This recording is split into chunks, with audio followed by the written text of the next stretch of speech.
कैसे हैं दोस्तों? उम्मीद है अच्छे ही होंगे। ये वीडियो प्रोजेक्ट से कनेक्टेड लोगों के सवालों का उत्तर देने के लिए बनाया गया है। आध्यात्मिक और कल की अवतार की चर्चा हम अगले वीडियो में करेंगे। चलिए फिर शुरू करते हैं। आप लोगों के कई सवाल है। हम चैरिटी नहीं चाहते, हम खुद चैरिटी करना चाहते हैं। या फिर आप हमारा कूपन किसी और को दे दीजिए, या फिर हम इस कैटेगरी में है पर बंगाल से है, या फिर किसी का सवाल है कि हमारे हस्बैंड या वाइफ इस चीज के लिए नहीं मानते, वो कहते हैं। कोशिश करेंगे कि आपके हर सवाल का जवाब दे पाएं, पर फिर भी आप लोगों के सवालों के जवाब देते हैं। अगर कुछ रह जाएं तो आप पूछ लीजिएगा, पर पूछिएगा इसलिए नहीं क्योंकि किसी को बहस करनी है। पूछिएगा बस इसलिए क्योंकि आपको सवाल वाजिब है। हम बात करेंगे और बातों में ही आप सबको अपने सवालों का जवाब मिलता चला जाएगा। आप लोग यहाँ क्यों हैं? आप लोग यहाँ इसलिए नहीं है कि कोई प्रोजेक्ट शुरू किया जा रहा है, कुछ काम शुरू किया जा रहा है। आप लोग यहाँ इसलिए हैं क्योंकि आपको कल्कि का सत्य जानना है।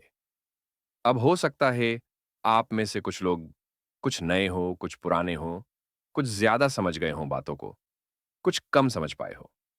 मैं ओरिजिनल नाम किसी का भी नहीं लूंगा, पर मुझे कम्युनिकेट करने के लिए किसी न किसी नाम की जरूरत मुझे भी होगी।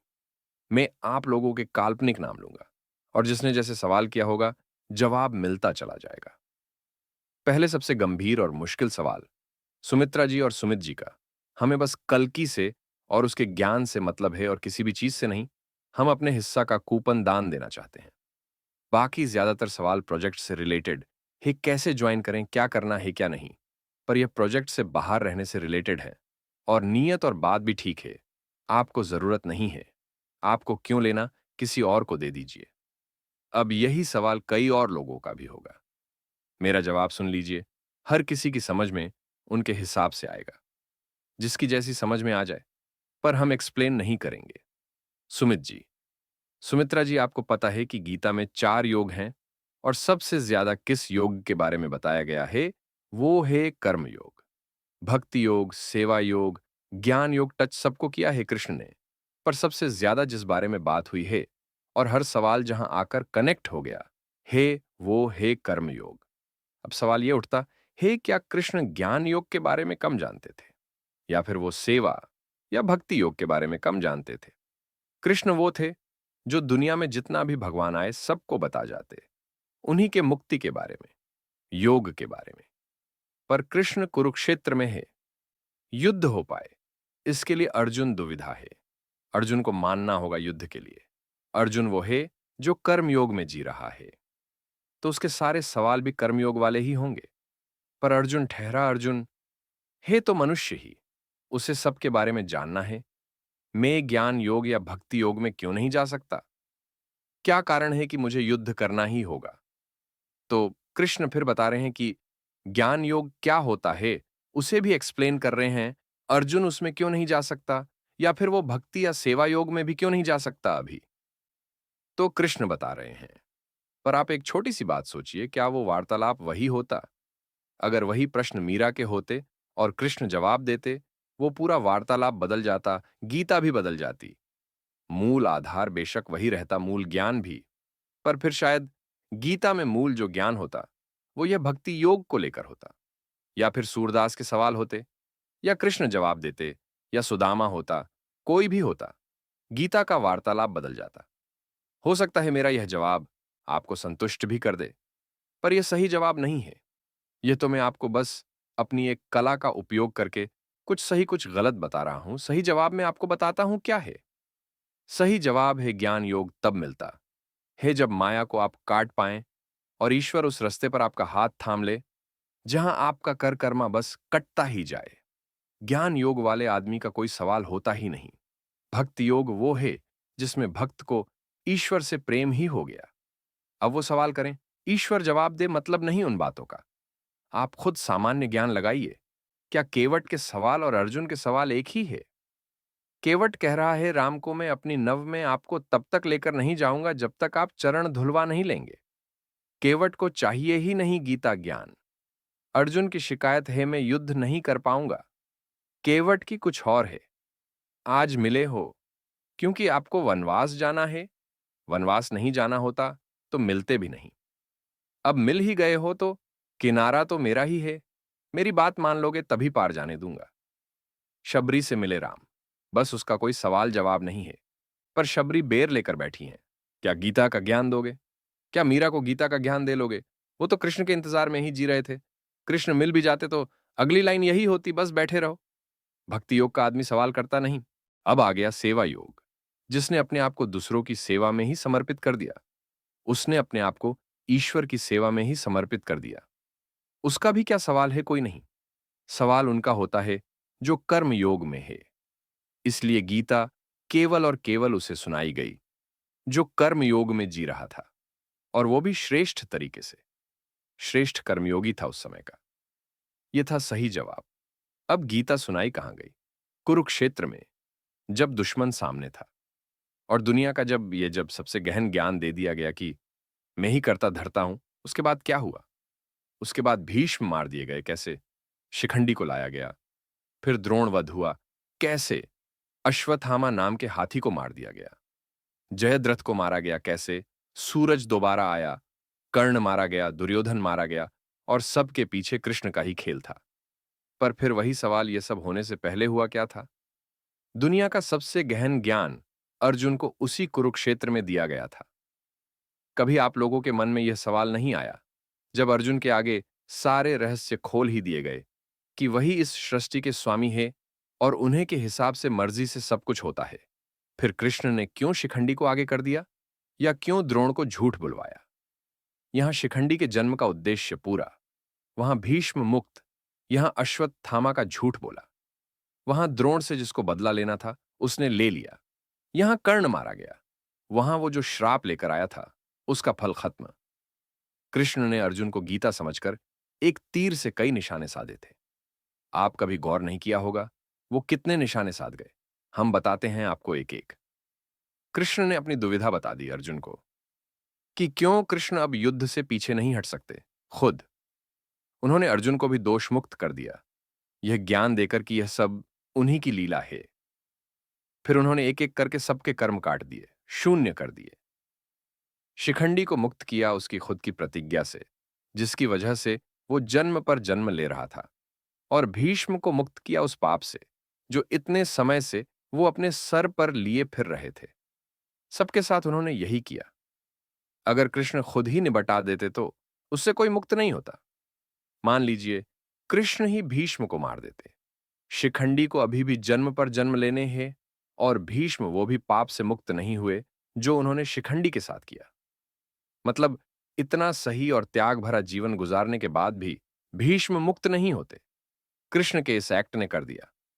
रामायण सरल है, राम सरल है, क्योंकि उस युग का दैत्य भी ज्यादा कॉम्प्लिकेटेड नहीं था। पर महाभारत और गीता बहुत कठिन है, बहुत रहस्यमय है। क्यों है? क्योंकि कृष्ण के युग के विलन भी बहुत कठिन थे, पर कृष्ण उनसे भी ज्यादा। अब हम कलयुग में है, कहानी एक दो गुना नहीं, उस युग से 1000 गुना कठिन लेवल पर है। पर अब कल्कि और ज्यादा कठिन होकर आएंगे। आप रामायण से कल्कि को और उनके खेल को नहीं समझ पाएंगे। आप कृष्ण को समझेंगे और कुरुक्षेत्र को, तब कल्कि कहीं समझ में आएंगे। गीता की सबसे रहस्यमय लाइन कौन सी है? यदा यदा ही धर्मस्य ग्लानिर्भवति भारत है, या फिर मैं ही सब कुछ हूं, या फिर मैं ये सब कुछ कर चुका हूं, या फिर माया के द्वारा मैं पैदा हुआ प्रतीत होता हूं, या फिर जो मुझे जिस भाव में भजता है मैं उसी भाव में मिलता हूं, या फिर चलिए जाने दीजिए, या फिर करके पूरी गीता ही कह देंगे दोबारा से। एक लाइन है गीता में, हे अर्जुन, मेरा और मानव का रिश्ता कुछ ऐसा है जैसा कि इंसान का एक गाय के साथ होता है। जैसे इंसान गाय पालता है दूध लेने के लिए, ऐसे ही मैं इंसान की इच्छा पूर्ति करता हूं कि वो संसार को चलायमान रखे। अब यह जो लाइन है, मुझे नहीं पता हम मनुष्यों के लिए सबसे रहस्यमय लाइन है या नहीं, पर इतनी रहस्यमय तो है कि अगर आप मुझसे सुन लोगे तो सर पर हाथ रख ही लो। चलिए समझाते हैं आपको। रावण को शिवजी ने वरदान दिया और नारायण ने राम रूप में जाकर जो उस वरदान में एक डिफेक्ट था मार दिया। रावण को वरदान उतना ही दिया गया कि वो राम के खिलाफ उस हद तक जा पाए। कर्ण ने विद्या सीखी, इतनी सीख ली कि अर्जुन के खिलाफ स्टैंड ले पाए। फिर वो भूल गया कर्ण ने विद्या क्यों सीखी थी, रावण ने शिवजी से वरदान क्यों लिया था, भीष्म ने कौरव सिंहासन से प्रतिज्ञा क्यों ली थी। आप जब किसी भी कर्म की पीछे के कारण को समझेंगे, कारण एक ही समझ में आएगा, वो है माया। भीष्म को लगा कि वो प्रतिज्ञा लेने से उसके पिता खुश रहेंगे, उनके बच्चे खुश रहेंगे। वो हुआ क्या? कर्ण ने सोचा कि अगर वो धनुर्विद्या कैसे भी करके सीख लेगा, उसे समाज सम्मान दे देगा। रावण ने सोचा, भगवान शिव का ये वरदान उसे अजेय बना देगा। माया ईश्वर की है, माया भ्रम पैदा करती है, माया लोभ देती है, माया आपको चलायमान रखती है। और जब आप चलायमान होते हैं, प्रकृति अपने सारे काम करती जाती है, जीवन चलता रहता है। पर मैं आपको यह सब बातें क्या बता रहा हूं? आप कल्कि को, उसके ज्ञान को समझना चाहते हैं। अब महाभारत से को रिलेट करते चलिएगा। आप कृष्ण को समझना चाहते हैं। कृष्ण कुरुक्षेत्र में है, कल्कि भी कुरुक्षेत्र में है। कृष्ण गीता ज्ञान दे रहे हैं और वो कर्मयोग पर है। उसके बाद कुरुक्षेत्र शुरू होगा तो धरती के किसी कोने में कल्कि भी कुछ आगे पीछे कहीं पर गीता ज्ञान ही दे रहे होंगे। कुरुक्षेत्र शुरू हो रहा होगा। अब ज्ञान से तो आप नहीं पहचान पाएंगे कल्कि कौन है। हो सकता है ज्ञान आप पर बहुत गहन प्रभाव करे, पर हो सकता है जो दे रहा है उसका ज्ञान ही ना हो। ज्ञान तो यहां से वहां बस बोलना ही होता है। कृष्ण के बाद गीता बोलने वाले हजारों आए, हजारों है, पर आपने कृष्ण तो किसी को नहीं माना ना। चलिए फिर महाभारत पर आइए। जैसे ही गीता खत्म हुई, कुरुक्षेत्र शुरू हुआ। यहां पर भी जैसे ही गीता खत्म कर दी जाएगी, कुरुक्षेत्र शुरू हो रहा होगा। पर आप फिर कुरुक्षेत्र में कैसे पहचानते कि वो कृष्ण है, या फिर अब कैसे पहचान जाएंगे कि कोई कल्कि है? राम अलग किरदार थे, वो अपने ही उसूलों मर्यादाओं में चलते थे। कृष्ण के साथ यह सब नहीं था। वो तो बस घुमाते थे और घुमाते ही चले जाते थे। कल्कि कृष्ण से बेहतर नहीं कहूंगा मैं।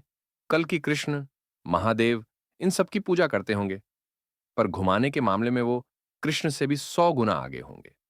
मतलब समझिए, गीता ही उनका धर्म होगी, पर जो उनका कुरुक्षेत्र होगा या है, वो कहानियां इतनी घुमा देंगे कि 116 कोनों में 240 कहानियां घूम रही होंगी। यहां की कहानी वहां कनेक्ट होगी, वहां के वहां, फिर वहां की यहां, और ईश्वर जाने कहां की कहां।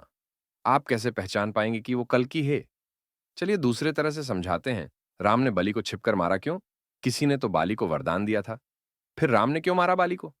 राम ने रावण को ही क्यों मार दिया? किसी ने तो रावण को वरदान दिया था। वो सब ठीक है। आप कहेंगे कि भगवान शिव ने दिया था और राम ने उसी हिसाब से मारा। चलिए ठीक है, आपका तर्क मान लेते हैं। आप ज्यादा ज्ञानी, फिर कृष्ण क्यों कह रहे हैं गीता में कि मैं ही सब हूं? मतलब ब्रह्मा विष्णु महेश सब मुझी में है। फिर क्यों बनी ये चौपाई हुई है वही, जो राम रचि रखा को करे, तर्क बढ़ावे शाखा। अब जवाब आप शायद न दे पाएं, मैं दे देता हूं। वो जो लाइन है ना, मुझे जिस इंसान से जो कराना होता है उसे वो देकर करा लेता हूं।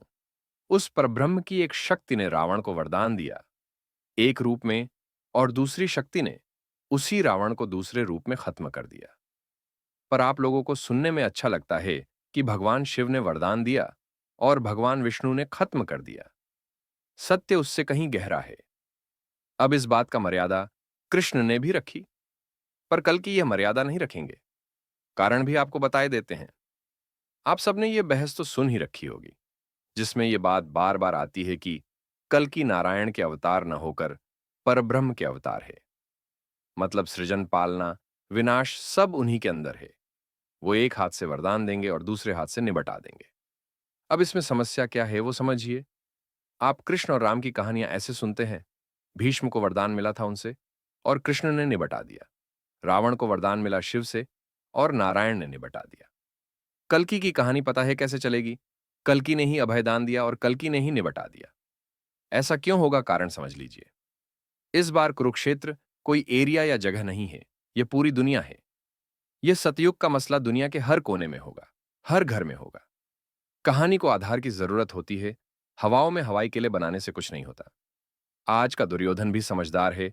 जब कृष्ण शांति संदेश भेजेंगे, तब दुर्योधन भी दिमाग लगाएगा कि पांडवों से तो मेरा मसला है ही, पर इनके पीछे मैं कृष्ण से दुश्मनी क्यों करूं, जिनके पास इस समय की सबसे विशाल सेना है। पांडवों को 5 गांव ही तो देने हैं, कौन सा पूरा राज्य देना है दे देता हूं। बदले में कृष्ण के ऊपर एक एहसान हो जाएगा, और उस एहसान के बदले में कुछ न कुछ तो मांग ही लूंगा। आज का दुर्योधन और यही है। वो तो इंतजार में बैठा है कब कृष्ण मदद मांगे और कब वो अपने हिसाब किताब लगाए। तो आपको क्या लगता है, ये जो कल्कि की इतनी विशाल गुप्त लीला जो चल गई, ये क्यों चल गई? क्योंकि धरती के किसी कोने में रावण, कंस, दुर्योधन सब के सब कली कल्कि से मोलभाव कर रहे थे। आपको क्या लगता है कल्कि ने किया होगा या नहीं? जवाब है नहीं। पर अब कुरुक्षेत्र शुरू होगा। इस बार पांडवों का कहीं अता पता नहीं है। तभी कल्कि अकेले नजर आते हैं। और जब कुरुक्षेत्र शुरू होगा, तब उनकी लीला शुरू होगी। और जब उनकी लीला शुरू होगी, फिर सब घूमेंगे। जब यह चैनल मैंने शुरू किया था, तो मैंने शुरुआती वीडियोस में एक बात बोली थी। इस बार कंस और कौरवों की कहानी कनेक्टेड है। सवाल मत पूछिए, कैसे हम ऐसे ही जवाब दे देते हैं। कंस की कहानी कृष्ण के लिए पर्सनल थी। दुर्योधन की कहानी कृष्ण के लिए सामाजिक थी। धर्म युद्ध था। इस बार क्या है, अगर कल्कि कंस को निपटाने जाते हैं, तो फिर उसी के साथ सारे कौरवों पर बात आ जाएगी। तो एक समझौता साइन होगा कौरवों के साथ। तुम्हारे हमारी कोई दुश्मनी नहीं। कंस को निबटा दो या निबटा लेने दो, बाकी हम आपस में नहीं उलझेंगे। पर इस समझौते और कॉन्ट्रैक्ट में एक दिक्कत आएगी। समझ लीजिए क्या, अगर कृष्ण ने यह कॉन्ट्रैक्ट कर लिया, तो कृष्ण को भी पता है, फिर पांडवों के साथ गुनाह हो जाएगा। तो दो बातें होंगी वहां पर, जैसे ईश्वर रावण दुर्योधन या हर राक्षस के साथ खेलता था, कि एक तरफ से वरदान देकर दूसरी तरफ से उसी वरदान का समाधान लेकर निबटाने पहुंच जाते थे। तो इस बार कल की या तो यही करेंगे कि एक तरफ से समझौता करके दूसरी तरफ से उससे का निबटाना कैसे है वो लिख देंगे, या फिर वो समझौता अपनी शर्तें पर ही करेंगे। पर जैसे भी हो, आप लोग फिर उन्हें छलिया नाम दे दोगे। चलिए ठीक है, जो नाम देना है दे दीजिएगा उनका, और आपका मामला है। पर मैं आप सबको एक बात बता देता हूं, कल की कृष्ण राम इन सब का राजाओं के साथ कोई तालमेल नहीं। वो इनके लिए जिम्मेदार नहीं। खास तौर से ये जो कली अवतार है, ये केवल आम जनता के लिए ही उत्तरदायी है। बाकी इसे किसी से कोई मतलब नहीं। वो बीएस अपना हर हाल में एक वचन निभाएंगे। जब जब धर्म की हानि होगी, तब तब अधर्म का नाश करने में आऊंगा। तो मेरा सवाल यह था कि आप इतने सारे जो खेल चलने वाले हैं, कल्कि को पहचान जाओगे? चलिए ठीक है, आपको लगता है आप पहचान जाओगे तो पहचान भी जाओगे। पर एक बात समझिए, अगर आप कुरुक्षेत्र के कल्कि से बात कर रहे हैं, किस विषय पर बात करेंगे? अध्यात्म पर, शास्त्रों पर, न्यू वर्ल्ड ऑर्डर पर, मुक्ति कैसे मिलती है, गीता पर, कलयुग कैसे खत्म होगा, किस बात पर बात करोगे? इन दोनों तस्वीरों को देखिए। आप जिस भी टॉपिक पर बात करेंगे, वो इसके सागर में है। तो हो सकता है आपका टॉपिक आपके लिए तो मजेदार हो, पर उन्हें बोर लगे। मतलब, गहराई समझिए जो मैं कहना चाह रहा हूं। आप जो कलश लेकर चल रहे हैं, वो उसके सागर में है। इस धरती के किसी कोने में एक शरीर और एक आत्मा। मतलब, वो आत्मा जो पर ब्रह्म की है साथ है, दिन रात, हर पल। ऐसे रिश्तों में एक दूसरों की आदत भी लग जाती है, पर बोर भी होते रहते हैं। उनके लिए दुनिया के सारे ज्ञानों के लिए उनकी सोल ही काफी है। वो उस बात में नहीं जाएंगे। अब एक अगला सवाल आता है, पर फिर भी हम उस कार्य में कुछ सहयोग कर सकते हैं। बिल्कुल कर सकते हैं, पर पहले कुछ और बात समझ लीजिए। 18 साल पहले धरती के किसी कोने में किसी कार्य की नींव रखी गई थी। पर जिसने भी वो कार्य रखा, उस पर और उसके कार्य पर वही दुष्ट आत्माओं की निगाह हो गई। वो साम दाम दंड भेद कैसे भी बस वो कार्य चाहते थे। पर जो भी कहानी हुई हो, हम उसमें नहीं जाते। हमारी एनर्जी जैसा कैच करती है वैसा आपको बता रहे हैं। हकीकत तो आपको भी पता होगा ही, हमें नहीं पता। चलिए मजाक हो गया, अब सीरियस हो जाइए। काम वो कहीं से भी रखे जा सकते थे, और उन्हें रखने की एक शर्त थी। बहुत अजीब सी लगेगी, पर शर्त यही थी कि कल्कि के बारे में कोई बात करे और उस छिपी हुई कहानी की चर्चा करे। चलिए मान लीजिए, झूठ मूठ ही सही, वो कार्य हमारे पास आया कि हम किसी काम का आधार बनाकर दे दें, कुछ लोग कनेक्ट करके दे दें। अब हमारे सामने समस्या क्या है? आधार तो हम बना देंगे, पर बनाए किस बेसिस पर? किचन में मूंग दाल का हलवा कैसे बनता है ये बताएं, या फिर यूट्यूब से अब कैसे कमाएं ये बताएं। फेविकोल ज्यादा मजबूत होता है, या सलमान खान की अब मूवी नहीं चलेगी क्या बताते? हमारे पास दो ही ऑप्शन थे, या तो वो कार्य हम ओपन करते, या फिर हम जो भी कल्कि की कहानी जानते हैं, हम वो खोलते। अगर हम कार्य या प्रोजेक्ट सीधे खोल देते, तो कोई सुनता भी नहीं, और ऊपर से कौरव और कंशों की नजर अलग थी। तो हमने क्या किया, कल्कि की कहानी खोल दी, ये सोचकर कि इस कहानी में बहुत पेंच है, और हम जानते भी है, एनर्जी कैचिंग की वजह से। कल उन राज्यों की लिस्ट टेलीग्राम पर रख दी गई हैं जिनमें काम होने हैं शुरुआत में। भारत के 9 राज्य, या यूं कहे कि 30% आबादी आती है इन राज्यों में। जब यह चैनल खोला गया था, पहले दिन से यह प्रोजेक्ट हमारे हाथ में था, पर हम 80 दिन रुके रहे। इन 9 राज्यों की लिस्ट आ गई है। इनमें कुछ होगा, कुछ बहुत ही क्रिएटिव अच्छा। क्या होगा किसी को भी नहीं पता, पर होगा बहुत जबरदस्त। कुछ दिन यहां पर विश्राम किया जाएगा, उसके बाद अगले स्टेज पर शायद भारत के 20 बचे हुए राज्यों में भी ओपन हो, या फिर यूरोप, अमेरिका या अफ्रीका में से किसी एक कॉन्टिनेंट के लिए ओपन हो जाए। क्या है इस पूरी धरती पर ना तो कोई जानता है और ना जान पाएगा, जब तक कि यह पूरा ना हो जाए। लोग अंदाजा लगा लेंगे, तुक्के मार लेंगे, पर पता नहीं कर पाएंगे आ क्या रहा है। पर जो भी है वो इतना शानदार है कि एक एक घर उसका हिस्सा बन जाएगा। अब मैं आपसे एक लाइन बोल रहा हूं, आप समझिएगा उस लाइन को आप कहां तक समझ पाते हैं। मैंने कहा कि अगली स्टेज में यह काम हो सकता है अमेरिका, यूरोप या अफ्रीका कॉन्टिनेंट में लॉन्च हो जाए। कारण बताइए क्यों? हो सकता है आपको लगे कि व्यापार इंक्रीज करना होगा या ऐसा ही कुछ। नहीं, मैंने इसी वीडियो में शुरू में क्या कहा, जैसे ही कंस को कानून के द्वारा निपटाया जाएगा, कौरव परेशान हो जाएंगे। कौरव अगर परेशान हो गए तो नाम ना बुलवाइएगा, पर सामान्य ज्ञान की बात है, उनके राजनीतिक कॉन्टेक्ट्स बहुत हैं। वो कानूनी तौर पर जिनसे उन्हें नुकसान पहुंच रहा है उसे निपटाएंगे। अगर जिसका भी वो काम है उसकी भारत के बाहर कहानी है, तो कौरवों को फिर समझौता करना ही होगा। इसलिए भारत के साथ ही दुनिया भर की कहानी लग जाएगी। ये कुरुक्षेत्र चल रहा है। आप जैसे सोच रहे हो कृष्ण वैसे नहीं सोच रहे हो। आप लोगों को यह कार्ड इसीलिए दिया जा रहा है क्योंकि आप लोग इस कार्य को लाने का आधार बने। आप कल को यह ना कह पाएं कि आपसे कुछ कमाया गया। इसलिए यह कार्ड यह सुनिश्चित करेगा कि आपसे कुछ भी ना लिया जाए। आप कितने लोग होंगे, 1000 2000, काम तो पूरे भारत और विश्व के लिए है। अगर आपको लगता है कि आपको बस कल की कौन है यह जानना जरूरी है, उसके ज्ञान से मतलब है, और आपको कोई बेनिफिट नहीं चाहिए, तो कोई बात नहीं। आप बी कैटेगरी का कार्ड न लीजिए। अगर आपको ए कैटेगरी का कार्ड मिल जाएगा। बस ऐसा ना करिएगा कि आप एकदम नए हैं, आपको हम जानते भी नहीं, और आप बोल दो कि आपको तो मिलना ही है, जिन्हें बी कैटेगरी के कार्ड नहीं मिले।